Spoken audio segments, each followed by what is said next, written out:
যে ছবিটি দেখতে পাচ্ছেন ডক্টর মোহাম্মদ জয়নুল আবেদিন স্যার, উনি কিন্তু সবুজকুড়ি কিন্ডারগার্ডেনের প্রতিষ্ঠাতা। তার আলোকেই কিন্তু গড়ে উঠেছে এই সবুজকুড়ি কিন্ডারগার্ডেন। আসসালামু আলাইকুম বন্ধুরা, আজকে আমি চলে আসলাম ঈশ্বরদীর সবুজকুড়ি কিন্ডারগার্ডেনে, যেটা ঈশ্বরদীর ডাল গবেষণার ভিতরে অবস্থিত।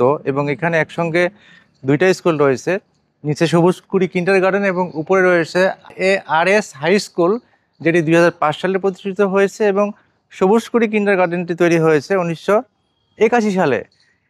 এই কিন্ডারগার্ডেনে ক্লাস 5 পর্যন্ত পড়ালেখা করানো হয়, কিন্তু এখানে ভর্তি পরীক্ষা দিয়ে এবং যোগ্যতা দিয়ে অংশগ্রহণ করতে হয়।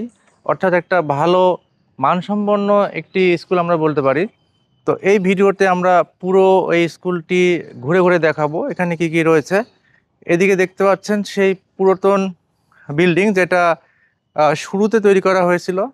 পিছনে একটা শহীদ মিনার রয়েছে, দেখতে পাচ্ছেন সবুজকুড়ি কিন্ডারগার্ডেন। এখানে সুন্দর একটা শহীদ মিনার দেখতে পাচ্ছেন এই সবুজকুড়ি কিন্ডারগার্ডেনের।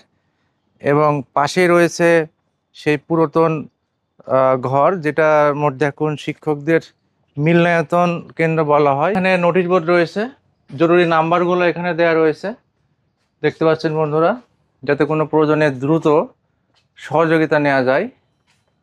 নোটিশ বোর্ড এবং এই বারান্দা, সেই পুরনো বারান্দা, এদিকে টয়লেটগুলো রয়েছে।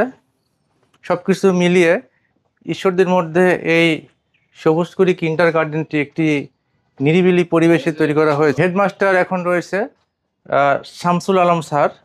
আজকে স্কুলটা বন্ধ ছিল, যার জন্য আমি ছাত্রছাত্রী বা শিক্ষকদের সাথে কথা বলা গেল না। এবং পাশে রয়েছে একটি টিউবওয়েল, এখানে স্টুডেন্টরা টিউবওয়েল থেকে পানি ব্যবহার করে। এবং ছোট্ট একটি মাঠ রয়েছে, এবং পাশেই রয়েছে সেই ডাল গবেষণা কেন্দ্র। ডাল গবেষণা কেন্দ্র থেকে বের হওয়ার সময় আমরা এই গেটটি দেখতে পাবো। আসলে বেশ কয়েকটা জায়গা থেকে এখানে ঢোকা যায়। ডাল গবেষণা কেন্দ্র দিয়ে ঢুকে এদিক দিয়ে একটা, আর একটা হচ্ছে ওই সাইড থেকে। ভিডিওটি যারা দেখছেন দেশ এবং দেশের বাইরে থেকে, এবং যারা এখানে যদি কেউ পড়ে থাকেন এবং তার সামনে যদি ভিডিওটি গিয়ে থাকে, তার জন্য শুভকামনা এবং ভালোবাসা। পরবর্তীতে দেখাবো অন্য কোনো ভিডিওতে। সবাই ভালো থাকবেন, সুস্থ থাকবেন। আল্লাহ হাফেজ, আসসালামু আলাইকুম।